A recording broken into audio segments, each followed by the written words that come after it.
Everyone, welcome back to our channel Chandra's home world. ಈ video ಏನು ಅಂತ ತಮ್ಮನೇಲಿ ನೋಡಿ ನಿಮ್ಮೆಲ್ಲರಿಗೂ ಗೊತ್ತೇ ಆಗಿರುತ್ತೆ. ರೇಷ್ಮೆ ಸೀರೆಯ ಸೆರಗು ಮತ್ತು ನೆರಿಗೆನ ಮಾಡಿ ಮಡಚುವ ಸುಲಭ ವಿಧಾನವನ್ನು ಈ ವಿಡಿಯೋದಲ್ಲಿ ಡೀಟೇಲ್ ಆಗಿ ತಿಳಿಸ್ಕೊಡ್ತಾ ಇದ್ದೀನಿ. ಪರ್ಫೆಕ್ಟಾಗಿ ರೇಷ್ಮೆ ಸೀರೆನ ವೇರ್ ಮಾಡಬೇಕು ಅನ್ನೋದಾದರೆ ಸಿಂಪಲ್ ಆಗಿ ನಾವು ಈ ರೀತಿ ಫೋಲ್ಡ್ ಮಾಡಿ ಇಟ್ಕೊಳ್ಳೋದಾದರೆ ವಿತಿನ್ 5 ಮಿನಿಟ್ಸಲ್ಲೇ ನಾವು ಸ್ಯಾರಿನ ವೇರ್ ಮಾಡ್ಬೋದು. ಬಿಗಿನರ್ಸ್ಗಂತೂ ಈ ಒಂದು ವಿಡಿಯೋ ತುಂಬಾ ಹೆಲ್ಪ್ಫುಲ್ ಆಗುತ್ತೆ. ಆದಷ್ಟು ವಿಡಿಯೋನ ಎಲ್ಲೂ ಸ್ಕಿಪ್ ಮಾಡ್ತೀರಾ, ಕೊನೆವರೆಗೂ ನೋಡ್ತಾ ಹೋಗಿ. ಲಾಸ್ಟ್ ವಿಡಿಯೋಸ್ಗೆ ಕೆಲವೊಬ್ರು ಕಮೆಂಟ್ ಮಾಡಿದ್ದೀರಾ ಸ್ಯಾರೀಸ್ನ ಪ್ರಿಪ್ಲೀಟ್ ಮಾಡೋದು ಯಾವ ರೀತಿ ಡೀಟೇಲ್ ಆಗಿ ತೋರಿಸಿ ಅಂತ. 2 ಇಯರ್ಸ್ ಬ್ಯಾಕ್ ಕೂಡ ನಾನು ಇದ್ರ ಬಗ್ಗೆ ಡೀಟೇಲ್ ಆಗಿ ಮಾತಾಡಿದ್ದೆ. ಬಟ್ ಆ ವಿಡಿಯೋದಲ್ಲಿ ಮಿಕ್ಸ್ಡ್ ಕಂಟೆಂಟ್ ಇರೋದ್ರಿಂದ ಪರ್ಟಿಕ್ಯುಲರ್ ವಿಡಿಯೋ ಲಿಂಕ್ನ ಕೊಡೋಕ್ಕೆ ಆಗ್ತಿಲ್ಲ. ಅದಕ್ಕೋಸ್ಕರ ಈ ವಿಡಿಯೋದಲ್ಲಿ ಡೀಟೇಲ್ ಇನ್ಫಾರ್ಮೇಶನ್ ಕೊಡ್ತಾ ಬಾಕ್ಸ್ ಫೋಲ್ಡಿಂಗ್ ಕೂಡ ಯಾವ ರೀತಿ ಮಾಡೋದು ಅಂತ ನೋಡೋಣ. ಇಲ್ಲಿ ನೀವು ನೋಡ್ತಾ ಇರ್ಬೋದು, ನಾನು 2 ರೇಷ್ಮೆ ಸೀರೆನ ತಗೊಂಡಿದ್ದೀನಿ. ಸ್ವಲ್ಪ ಹೆವಿಯಾಗಿ ಜರಿ ಇರುವಂತ ರೇಷ್ಮೆ ಸೀರೆನೆ ತಗೊಂಡಿದ್ದೀನಿ. ಸೀರೆನ ಬಾಕ್ಸ್ ಫೋಲ್ಡಿಂಗ್ ಮಾಡಬೇಕಾದ್ರೆ ಐರನಿಂಗ್ ತುಂಬಾ ಇಂಪಾರ್ಟೆಂಟ್ ಆಗುತ್ತೆ. ವಿಡಿಯೋದಲ್ಲಿ ತೋರಿಸ್ದಂಗೆ ಆದಷ್ಟು ಐರನ್ ಬಾಕ್ಸ್ ಅಲ್ಲಿ ಸಿಲ್ಕ್ ಮೋಡ್ ಅನ್ನೋ ಆಪ್ಷನ್ ನ ಸೆಲೆಕ್ಟ್ ಮಾಡ್ಕೊಳ್ಳಿ. ಇಲ್ಲ ಅನ್ನೋದಾದ್ರೆ ಸ್ವಲ್ಪ ವೇರಿಯೇಷನ್ ಆಗಿ ಸ್ಯಾರಿ ಬರ್ನ್ ಆಗೋ ಚಾನ್ಸ್ ಇರುತ್ತೆ. ಈಗ ಫಸ್ಟ್ ನಾನು ಸೆರಗ್ ಪಾರ್ಟ್ನ ತೋರಿಸ್ತಾ ಇದ್ದೀನಿ. ಈ ಒಂದು ಸೆರಗಲ್ಲಿ ಪ್ಲೀಟ್ಸ್ ಅನ್ನೋದು ನಿಮಗೆ ಯಾವ ಸೈಜಲ್ಲಿ ಬೇಕೋ ಆ ರೀತಿ ಇಟ್ಕೊಳ್ಬೋದು.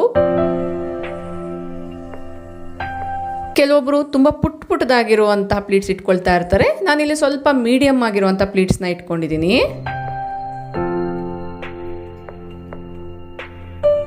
ಹೋಲ್ ಸ್ಯಾರಿಗೆ ಕಂಪೇರ್ ಮಾಡಿದ್ರೆ ಸೆರಗ್ ಪಾರ್ಟಲ್ಲಿ ಜರಿ ಜಾಸ್ತಿ ಇರೋದ್ರಿಂದ ಈ ರೀತಿ ಫೋಲ್ಡ್ ಮಾಡಬೇಕಾದ್ರೆ ಸ್ವಲ್ಪ ಟೈಮ್ ಜಾಸ್ತಿನೇ ತಗೊಳುತ್ತೆ.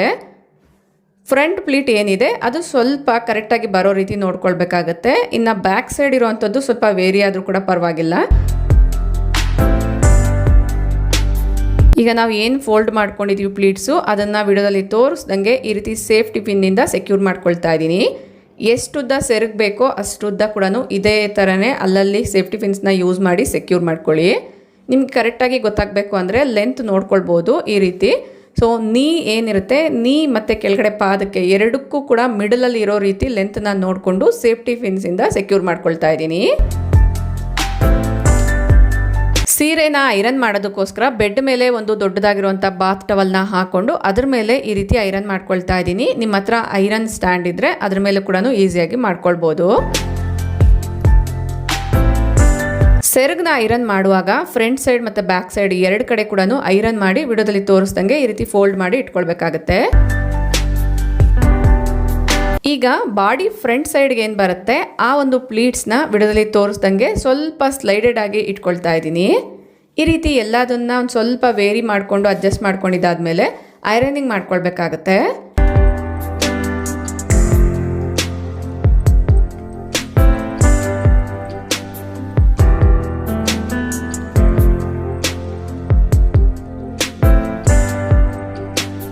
ತುಂಬ ಪರ್ಫೆಕ್ಟಾಗಿ ಬಂದಿದೆ ಅಲ್ವಾ? ಇದನ್ನು ಬಾಡಿ ಮೇಲೆ ಹಾಕ್ಕೊಂಡು ಒಂದ್ಸರಿ ಚೆಕ್ ಮಾಡ್ಕೊಳ್ಬೇಕಾಗತ್ತೆ.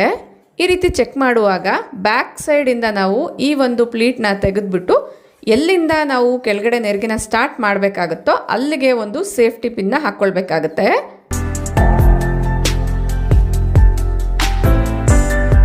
ಸೀರೆಯ ಸ್ಟಾರ್ಟಿಂಗ್ ಪಾಯಿಂಟ್ ಕೂಡ ಅಷ್ಟೇ ಈ ರೀತಿ ಫೋಲ್ಡ್ ಮಾಡಿಕೊಂಡು ಒಂದು ರೌಂಡ್ ಈ ರೀತಿ ಸುತ್ತಿ ಇಲ್ಲಿಗೆ ಒಂದು ಸೇಫ್ಟಿ ಪಿನ್ನ ಹಾಕ್ಕೊಳ್ಬೇಕಾಗತ್ತೆ.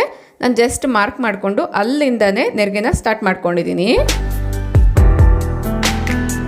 ಈ ನೆರಿಗೆಗಳು 5ರಿಂದ 6 ಬಂದರೆ ಲುಕ್ ತುಂಬ ಚೆನ್ನಾಗಿ ಬರುತ್ತೆ. ಕಡಿಮೆ ಏನಾದರೂ ಬರ್ತಿದೆ ಅನ್ನೋದಾದರೆ ನೆರಿಗೆ ಸೈಜ್ನ ಸ್ವಲ್ಪ ಕಡಿಮೆ ಮಾಡ್ಕೊಳ್ಬೋದು.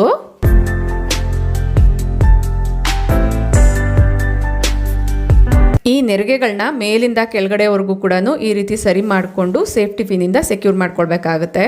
ನನಗೆ ಆಲ್ರೆಡಿ ಇದ್ರ ಬಗ್ಗೆ ಸ್ವಲ್ಪ ಎಕ್ಸ್ಪೀರಿಯನ್ಸ್ ಇರೋದ್ರಿಂದ ನಾನು ಡೈರೆಕ್ಟಾಗಿ ಈ ರೀತಿ ಬೆಡ್ ಮೇಲೆ ಹಾಕಿ ಐರನಿಂಗ್ ಮಾಡ್ಕೊಂಡಿದ್ದಾದ್ಮೇಲೆ ಸೇಫ್ಟಿ ಪಿನ್ನಿಂದ ಸೆಕ್ಯೂರ್ ಮಾಡ್ಕೊಳ್ತೀನಿ. ಈ ನೆರಿಗೆಗಳು ಕೂಡ ಅಷ್ಟೇ ಇಲ್ಲಿ ನೀವು ನೋಡ್ತಾ ಇದ್ರಲ್ಲ ಸ್ವಲ್ಪ ಸ್ಲೈಂಟಾಗಿ ಇಟ್ಕೊಳ್ಬೇಕಾಗತ್ತೆ. ಒಂದು ನೆರಿಗೆಗೆ ಮತ್ತೊಂದು ನೆರಿಗೆಗೆ ಒಂದು ಅರ್ಧ ಇಂಚಷ್ಟು ಗ್ಯಾಪ್ನ ಕೊಟ್ಟು ಈ ರೀತಿ ಸರಿ ಮಾಡಿಕೊಂಡು ಆಮೇಲೆ ಫೈನಲಿ ಐರನ್ ಮಾಡ್ಕೊಳ್ಬೇಕು. ಈ ಸೀರೆನ ಟ್ರಾವೆಲ್ ಮಾಡುವಾಗ ತೊಗೊಂಡು ಹೋಗ್ತೀರಾ ಅನ್ನೋದಾದರೆ ಆದಷ್ಟು ಸ್ವಲ್ಪ ಜಾಸ್ತಿ ಸೇಫ್ಟಿ ಪಿನ್ಸ್ನ ಯೂಸ್ ಮಾಡಿ ಸೆಕ್ಯೂರ್ ಮಾಡ್ಕೊಳ್ಳಿ. ಇಲ್ಲ ಮನೆಯಲ್ಲೇ ವೇರ್ ಮಾಡ್ತೀರಾ ಅನ್ನೋದಾದರೆ ಒಂದು 2-3 ಸೇಫ್ಟಿ ಪಿನ್ ಯೂಸ್ ಮಾಡಿದ್ರೆ ಸಾಕಾಗುತ್ತೆ. ಇಲ್ಲಿಯವರೆಗೂ ಏನು ತೋರಿಸ್ತಾ ಇದು ಎಲ್ಲರೂ ಈಸಿಯಾಗಿ ಮಾಡ್ಕೊಳ್ತಾರೆ. ಬಟ್ ಈಗ ತೋರಿಸ್ತಾ ಇರೋವಂಥದ್ದು ಸ್ವಲ್ಪ ಕನ್ಫ್ಯೂಷನ್ ಅನ್ನೋದು ಆಗುತ್ತೆ. ಕರೆಕ್ಟಾಗಿ ನೋಡಿಕೊಂಡ್ರೆ ತುಂಬ ಈಸಿಯಾಗಿ ಮಾಡ್ಕೊಳ್ಬೋದು.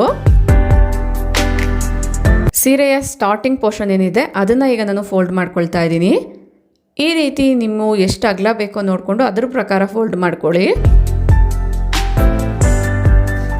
ಈಗ ನಾವು ಏನು ನೆರಿಗೆನ ಫೋಲ್ಡ್ ಮಾಡ್ಕೊಂಡಿದ್ದೀವಿ ಅದನ್ನು ವಿಡಿಯೋದಲ್ಲಿ ತೋರಿಸ್ದಂಗೆ ಈ ರೀತಿ ಉಲ್ಟಾ ಮಾಡ್ಕೊಳ್ಳಿ.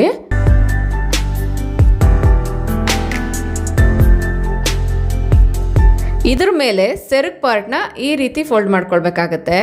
ಅಂದರೆ ನಾವು ಸೇಫ್ಟಿ ಪಿನ್ ಎಲ್ಲ ಹಾಕಿದ್ದೀವಿ ಅದನ್ನು ಕರೆಕ್ಟಾಗಿ ನೋಡಿಕೊಂಡು ಈ ರೀತಿ ಫೋಲ್ಡ್ ಮಾಡ್ಕೊಳ್ಳಿ.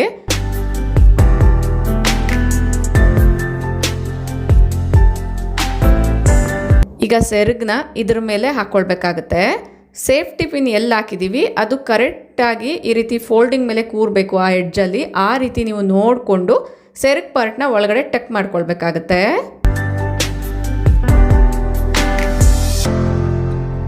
ಈಗ ಸ್ವಲ್ಪ ಸೆರಗು ಉದ್ದ ಇದೆ ಅಲ್ವಾ, ಅದನ್ನೆಲ್ಲ ಕೂಡ ಕರೆಕ್ಟಾಗಿ ನಾನು ಏನು ಫೋಲ್ಡ್ ಮಾಡಿದ್ದೀನಿ ಅದ್ರ ಪ್ರಕಾರ ಫೋಲ್ಡ್ ಮಾಡಿಕೊಂಡು ಇದನ್ನು ಈ ರೀತಿ ಸೀರೆ ಒಳಗಡೆ ಟಕ್ ಮಾಡ್ತೀನಿ. ಅಂದರೆ ನಾವು ಸ್ಟಾರ್ಟಿಂಗ್ ಏನು ಫೋಲ್ಡ್ ಮಾಡಿ ಇಟ್ಟಿದ್ದೀವಿ ಅದನ್ನು ಈ ರೀತಿ ಮೇಲೆ ಮಾಡಿ ಅದ್ರ ಒಳಗಡೆ ಈ ರೀತಿ ಫೋಲ್ಡ್ ಮಾಡ್ಕೊಳ್ತೀನಿ. ಈಗ ಪರ್ಫೆಕ್ಟಾಗಿ ಬಾಕ್ಸ್ ಫೋಲ್ಡಿಂಗ್ ಅನ್ನೋದು ರೆಡಿ ಆಗಿದೆ. ಇದನ್ನು ಬಾಕ್ಸಲ್ಲಿ ಇಟ್ಕೊಂಡು ಅಥವಾ ಸ್ಯಾರಿ ಕವರಲ್ಲಿ ಇಟ್ಕೊಂಡು ಕ್ಯಾರಿ ಮಾಡ್ಬೋದು. ಈ ಐಡಿಯಾ ನಿಮ್ಗೆ ಇಷ್ಟ ಆಗಿದೆ ಅಂತ ಅಂದ್ಕೊಳ್ತೀನಿ. ಇಷ್ಟ ಆದರೆ ಲೈಕ್ ಮಾಡಿ.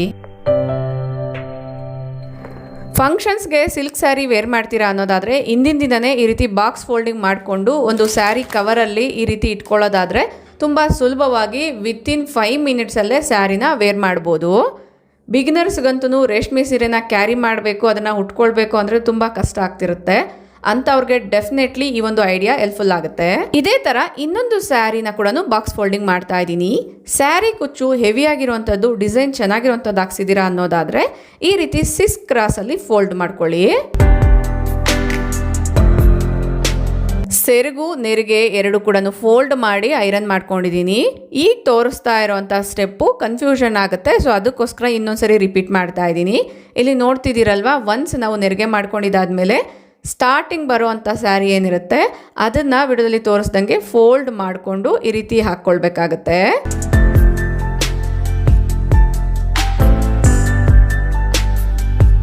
ಬಿಗಿನರ್ಸ್ಗೆ ಈ ಒಂದು ಸ್ಟೆಪ್ ಮಾತ್ರನೇ ಸ್ವಲ್ಪ ಕನ್ಫ್ಯೂಷನ್ ಆಗುತ್ತೆ. ಅದು ಬಿಟ್ಟರೆ ಇನ್ನೆಲ್ಲದನ್ನು ಕೂಡ ತುಂಬ ಸುಲಭವಾಗಿ ಮಾಡ್ಕೊಳ್ಬೋದು.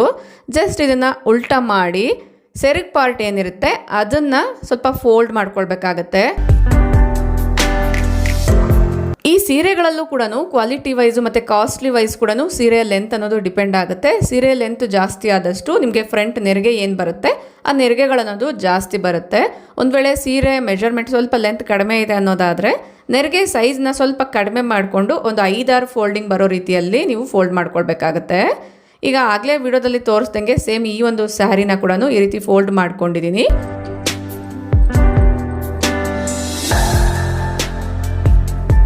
ಈಗ ಉಳಿದಿರೋ ಅಂತಹ ಸೆರಗು ಲೆಂತ್ನ ಕೂಡ ವಿಡಿಯೋದಲ್ಲಿ ತೋರಿಸ್ದಂಗೆ ಫೋಲ್ಡ್ ಮಾಡಿಕೊಂಡು ನಾವೇನು ಬಾಕ್ಸ್ ಫೋಲ್ಡಿಂಗ್ ಮಾಡ್ಕೊಂಡಿದ್ದೀವಿ ಅದ್ರ ಒಳಗಡೆ ಟಕ್ ಮಾಡ್ಕೊಳ್ಬೇಕಾಗತ್ತೆ.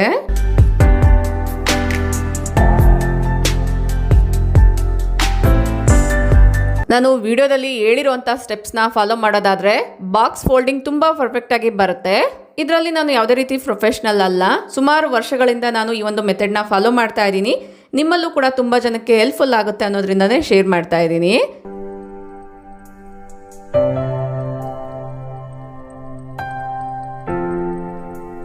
ಈ ರೀತಿ ರೆಡಿ ಮಾಡ್ಕೊಳ್ಳೋದಾದರೆ ಸೀರೆನ ವೇರ್ ಮಾಡೋದು ಕೂಡ ತುಂಬ ಸುಲಭ, ಪರ್ಫೆಕ್ಟ್ ಶೇಪಲ್ಲೂ ಕೂಡ ಬರುತ್ತೆ.